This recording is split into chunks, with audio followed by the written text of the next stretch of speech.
હરિઓમ, સૌને જય શ્રી કૃષ્ણ. ગયા પાઠમાં આપણે જોયું કે સનત કુમારો નારદજીને આત્મદેવ અને દુરાચારી ધુંધુકારીની વાતો કહે છે. તે આજે આપણે જોઈશું. સનત કુમારો કહે છે કે કળિયુગમાં ભાગવત સપ્તાહથી મદિરાપાન એટલે કે શરાબ, બ્રહ્મહત્યા એટલે કે બ્રાહ્મણની હત્યા, સોનાની ચોરી, ગુરુપત્ની ગમન અને વિશ્વાસઘાત જેવા 5 મહાપાપ કરનાર પણ ભાગવત સપ્તાહથી પવિત્ર બને છે તેવી વાત જણાવું છું. સનત કુમાર એવું કહે છે. હવે સનત કુમારો એક બ્રાહ્મણનું આપણને એક્ઝામ્પલ આપીને સમજાવે છે કે તુંગભદ્રા નદીને કિનારે આત્મદેવ નામનો બ્રાહ્મણ રહેતો હતો. તેની પત્નીનું નામ ધુંધુલી હતું. તેમને પુત્ર નહોતો. તેથી આત્મદેવ દેહ ત્યાગ કરવા જંગલમાં જાય છે. ત્યાં તેમને સંન્યાસી મળે છે અને કહે છે કે સારું છે, તને પુત્ર નથી, પરંતુ આત્મદેવ પુત્ર પ્રાપ્તિ માટે જીદ કરે છે. સંન્યાસી ફળ આપી પત્નીને ખવડાવવા માટે કહે છે. તો એની પત્નીનું નામ છે ધુંધુલી. એ પત્નીને ફળ આપે છે, પરંતુ પત્ની એ ફળ ગાયને ખવડાવી દે છે અને પોતે પ્રેગ્નન્ટ છે એમ બતાવવા માટે પેટ ઉપર કપડાં બાંધીને પ્રેગ્નન્સીનું નાટક કરીને 9 મહિના સુધી નાટક કર્યું અને 9મે મહિને બેનના છોકરાને પૈસાથી ખરીદી લે છે અને એના પતિને આત્મદેવને આ બધી ખબર નથી હોતી. અને ત્યાર પછી ધુંધુલી પોતાના પુત્રનું નામ પોતાના નામ પરથી જ રાખે છે, ધુંધુકારી. અને સંન્યાસી આપેલ ફળ એ ગાયને ખવડાવી દીધું તો ગાયને મનુષ્ય રૂપવાળો પુત્ર ઉતર્યો, પરંતુ એના કાન ગાય જેવા, તેથી ગાયના જેવા કાન એટલે કર્ણ અને ગો એટલે ગાય, એટલે ગાય જેવા કાન એટલે કર્ણ, બરાબર, એટલે ગોકર્ણ પાડ્યું. ધુંધુકારી દુષ્ટ બન્યો અને ગોકર્ણ સંત બન્યો. પિતા ધુંધુકારીથી કંટાળી જંગલમાં ગોકર્ણ સાથે જાય છે. ધુંધુકારી માતાને ખૂબ જ ત્રાસ આપે છે, તેથી માતા પણ કૂવામાં પડી મરી જાય છે. હવે ધુંધુકારી સ્વચ્છંદ થઈ ગયો. ઘરે વેશ્યાઓને લાવવા માંડ્યો છે. વેશ્યાઓને ખુશ કરવા રાજાના ઘરે ચોરી કરવા જાય છે. ચોરેલું ધન લાવી મોજ કરે છે.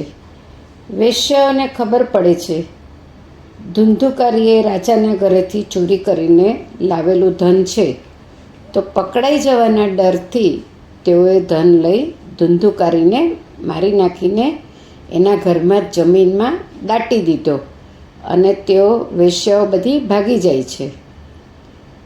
ધુંધુકારી પ્રેત યોનિમાં જાય છે. હવે ગોકર્ણને ખબર પડે છે કે ધુંધુકારી મરી ગયો છે, તો ગોકર્ણ ઘરે આવે છે ને ઘર ખોલીને રાત્રે સૂતો છે તો એને બધા પ્રેતના અવાજ સંભળાય છે. એ પૂછે છે કે તું કોણ છે? તો કહે છે કે હું ધુંધુકારી છું, હું પ્રેત બની ગયો છું. એટલે પછી એ કહે છે કે મને આ પ્રેત યોનિમાં બહુ તકલીફ થાય છે, તું મારા છુટકારા માટે કંઈક કર. એટલે ગોકર્ણજીએ ગયામાં જઈને શ્રાદ્ધ કર્યું, છતાં ધુંધુકારીની ગતિ થઈ નહીં. ત્યાર પછી ગોકર્ણજી સૂર્ય ઉપાસક હતા. એમણે સૂર્યને પ્રેત ગતિનો ઉપાય પૂછ્યો કે ગયાજીમાં શ્રાદ્ધ કરવા છતાં પણ હજુ પણ મારા ભાઈને ગતિ થઈ નથી, તો મારે હજુ શું કરવું જોઈએ? તો સૂર્યદેવે ભાગવત કથા કરવા માટે કીધું. ધુંધુકારી દુરાચારી હોવાથી તેણે જીવતા કથા સાંભળી નહીં, એટલે એમણે મરીને વાંસના બાંબુમાં બેસવું પડ્યું. ને કથા સાંભળવી પડી. હવે કથા સાંભળતા સાંભળતા વાંસના બાંબુમાં ખબર છે આમ થોડી થોડી જગ્યાએ ગાંઠો આવતી હોય છે બાંબુમાં, તો રોજ એક ગાંઠ છૂટી જતી હતી, એટલે કે એની વાસના ધીમે ધીમે નાશ પામતી હતી. એમ 7 દિવસની 7 ગાંઠ છૂટી એટલે એની તમામ વાસનાઓનો ક્ષય થઈ જાય છે, એટલે નાશ પામી જાય છે. એટલે એને લેવા વિમાન આવ્યું. આમ વિમાન આપણને પણ લેવા આવે તો કેટલા લોકો રેડી છે બોલો? આપણને વિમાન લેવા આવે તો કોઈને આવવું છે? તો બધા ભાગી જશે. બધા એકબીજાને દેખાડશે કે આ નવરી છે એને લઈ જાઓ, ને આ લોકો એકલા છે એને લઈ જાઓ, ને આને તો કામ નથી ને મારે તો આ કામ છે ને મારે તો હજુ આ કામ છે ને એવું બધું જાત જાતના બધા બહાના કાઢશે. એટલે ધુંધુકારીને તો વિમાન આવ્યું એને તો જરૂરત જ હતી, પરંતુ જે ગોકર્ણીજી કહે છે કે વિમાનમાં લેવા આવેલા પાર્ષદોને પૂછ્યું કે એકલા ધુંધુકારી માટે જ કેમ વિમાન આવ્યું? ત્યારે પાર્ષદોએ કહ્યું કે ધુંધુકારી જેવી કથા બીજા કોઈએ સાંભળી નથી, તેથી તેનો મોક્ષ થયો નથી. તો ગોકર્ણજીએ બીજા શ્રોતાઓ માટે શ્રાવણ માસમાં ફરીથી કથા કરી. ત્યારે તે ગામના કૂતરાઓ અને ચાંડાલોને પણ મોક્ષ મળ્યો, અને સાથે સાથે બધા જ શ્રોતાઓએ પણ ધ્યાનથી કથા સાંભળી હોવાથી છેલ્લા દિવસે ભગવાન સ્વયં કથામાં પધાર્યા.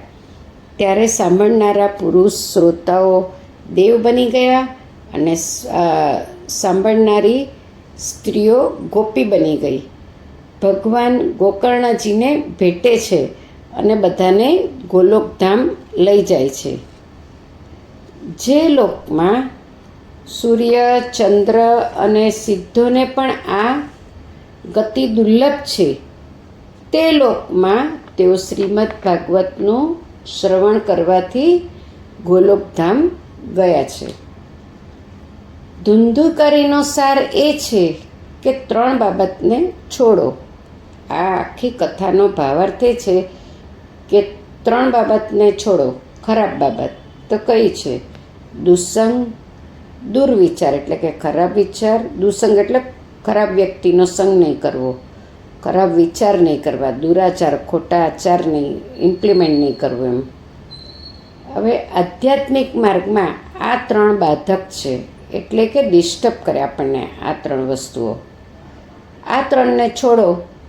એની જગ્યાએ સત્સંગ, દુસંગની જગ્યાએ સત્સંગ, દુર્વિચારની જગ્યાએ સદવિચાર અને દુરાચારની જગ્યાએ સદાચારને અપનાવો તો આપણો બેડો પાર થઈ જાય. ત્યાર પછી સનકાદી ઋષિઓ નારદજીને સપ્તાશ્રવણની વિધિ બતાવે છે. તમામ સત્કર્મ વિધિપૂર્વક કરવા જોઈએ. કોઈ પણ સત્કર્મ કરો ને બને તો વિધિ જાળવવી જરૂરી છે કોઈ પણ સત્કર્મમાં. પહેલું છે વિધિ શું હોવી જોઈએ, તો એના બધા નિયમો છે. તો કે પહેલું છે કે ભાગવત સપ્તાહ માટે સારું મુહૂર્ત કઢાવવું જોઈએ. પછી બીજું કે કથાનો આરંભ ભાદરવો, આસો, કારતક, માગસર, અષાઢ, શ્રાવણ આ 6 મહિના શ્રોતાઓ માટે મોક્ષ પ્રાપ્તિના માર્ગ છે. ભાદરવા સુદ આઠમથી ભાદરવા સુદ પૂનમ એ 1 અઠવાડિયું ભાગવત સપ્તાહ માટે ઉત્તમ છે. કેમ? કારણ કે આ જ દિવસોમાં સુખદેવજીએ રાજા પરીક્ષિતને સુક્તાલ ક્ષેત્રમાં ભાગવત કથા સંભળાવી હતી. હવે ત્રીજું છે કે આપણને મુહૂર્ત જોવા તો કીધું ને, ઘણા એમ કે મુહૂર્ત સારા કામમાં મુહૂર્ત ન જોઈ તો પણ ચાલે, પણ આમાં કીધું છે કે આ મહિનાઓમાં પણ આજે 6 મહિના કીધા એમાં પણ જો ભદ્રા નક્ષત્ર, વ્યતિપાત નક્ષત્ર વગેરે કુયોગોનો સર્વથા ત્યાગ કરવો જોઈએ. આવા કોઈ યોગ આવી જાય તો એમાં કથા કરવી નહીં. ચોથું છે, ભાગવતજી બેસાડનારે કંકોત્રી છપાવવી જોઈએ, એટલે ઇન્વિટેશન કાર્ડ છપાવવો જોઈએ. સગા સંબંધી, મિત્રો, જિજ્ઞાસુઓ તમામને આગ્રહપૂર્વક નિમંત્રણ મોકલવું જોઈએ કે ભાઈ તમારે 1 સપ્તાહ આવવાનું છે. 1 સપ્તાહ ન ફાવે તો 4 દિવસ આવજો, 4 દિવસ ન ફાવે તો 2 દિવસ, 2 દિવસ ન ફાવે તો 1 દિવસ પણ જરૂરથી આવજો, એવો આગ્રહ કરવો જોઈએ. પછી 5મું છે કે શક્ય હોય તો ભાગવત કથા કોઈ તીર્થક્ષેત્રમાં કરાવવી, કારણ કે જગ્યાનો પણ પ્રભાવ હોય છે.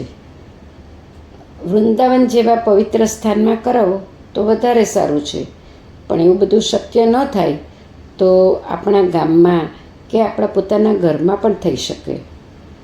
હવે કથામાં બેસનારે 7 દિવસ માટે નિયમ લેવાના હોય છે કે એક ટાઈમ સાત્વિક ભોજન લેવાનું, અથવા તો અલ્પાહાર લઈ શકતા હોય તો તેમ, ઉપવાસ કે દૂધ પીને કરી શકતા હોય તો તેમ, ફળાહાર કરીને પણ કરી શકો, જેનામાં જેવી શક્તિ. કોઈમાં કમ્પલસરી નથી, પણ એક ટાઈમ જમો તો વધારે સારું. એમ કાંઈ ન થાય તો પણ સાત્વિક ભોજન લેવાનું, કાંદા લસણ એવું નહીં, સાત્વિક ભોજન લેવાનું. બીજું છે કે બ્રહ્મચર્ય પાળવું. ત્રીજું છે કે જમીન ઉપર સૂવું. ચોથું છે 7 દિવસ નિંદાનો ત્યાગ કરવો, કોઈની કુથલી ન કરવી, એમ 7 દિવસ કંટ્રોલ કરો. 5મું છે કે કોઈના ઉપર ગુસ્સે થવું નહીં. 6ઠું છે કે વ્યવહાર છોડી એક ચિત્તે કથા સાંભળો. કોઈ આવ્યું કોઈ ગયું ને એ બધું જોવામાં આપણે કથા નથી સાંભળી શકતા, તો વ્યવહાર છોડી પહેલાં બધાને સરસ રીતે ઇન્વાઇટ કરી દો, પછી કથામાં બધાને વ્યવહાર છોડીને એક ચિત્તે કથા સાંભળવામાં બધાને જ તમે કહી દો કે ભાઈ અહીંયા પાસ જેવી સિસ્ટમ હોય છે, એટલે એ રીતે એ લોકો એરેન્જ કરીને બેસી જાય, એટલે આપણે બોલવાનું રહેતું નથી, એટલે કથા આપણે એક ચિત્તે સાંભળી શકીએ. અને બીમાર અને વૃદ્ધો માટે નિયમોમાં છૂટછાટ હોય છે, એ લોકો માટે કોઈ કમ્પલસરી હોતું નથી. આપણા માટે પણ કમ્પલસરી નથી, પણ જેટલું તમે પાલન કરશો એટલું તમને સારું પડશે. ભાગવતનો વક્તા વિરક્ત હોવો જોઈએ, વૈષ્ણવ હોવો જોઈએ, તો કૃષ્ણ કથાને પૂરો ન્યાય આપી શકે. કૃષ્ણ કથાનો પ્રેમી હોવો જોઈએ, તો એની વાણીમાં એક પ્રકારની મીઠાશ અને ભાવ જાગૃત થતો હોય તો શ્રોતાઓને સાંભળવામાં પણ ભાવ જાગે અને આનંદ આવે. ભાગવતનો વક્તા બ્રાહ્મણ હોવો જોઈએ. આપણી સનાતન વૈદિક ધર્મની મર્યાદા છે કે બ્રાહ્મણના મુખની વાણી સાંભળવી જોઈએ. ભાગવતનો વક્તા વિદ્વાન હોવો જોઈએ. માત્ર વાચાળ હોય અને 2-4 જોક્સ કરી 2-4 ભજન ગાઈ ને લોકોનું મનોરંજન કરે, પરંતુ આ કોઈ મનોરંજન કરવાનો ગ્રંથ નથી. આ તો વેદો ઉપનિષદોનો સાર છે. તેથી એનો વક્તા વિદ્વાનની સાથે સાથે શાસ્ત્રોનું ચિંતન પણ કરેલું હોવું જોઈએ. એવો વક્તા જ બરાબર ન્યાય આપી શકે. પરંતુ વક્તા દ્રષ્ટાંત કુશળ હોવો જોઈએ, જેથી શ્રોતાઓ બરાબર સમજી શકે. ભાગવતનો વક્તા ધીર, ગંભીર અને શાંત સ્વભાવનો હોવો જોઈએ. ભાગવતનો વક્તા નિસ્પૃહી હોવો જોઈએ. પૈસાના ખાતર કથા કરતો હોય તો તે ઉત્તમ વક્તા નથી. જે વક્તા ભગવાનની ભક્તિ રૂપે કથા કરે એ શ્રેષ્ઠ વક્તા કહેવાય. વક્તા નિર્વ્યસની હોવો જોઈએ. આપણે એક એક્ઝામ્પલ જોઈએ. એક મહાત્મા કથા કરતાં કરતાં મોંમાંથી ખૂબ જ થૂક ઉડાડતા.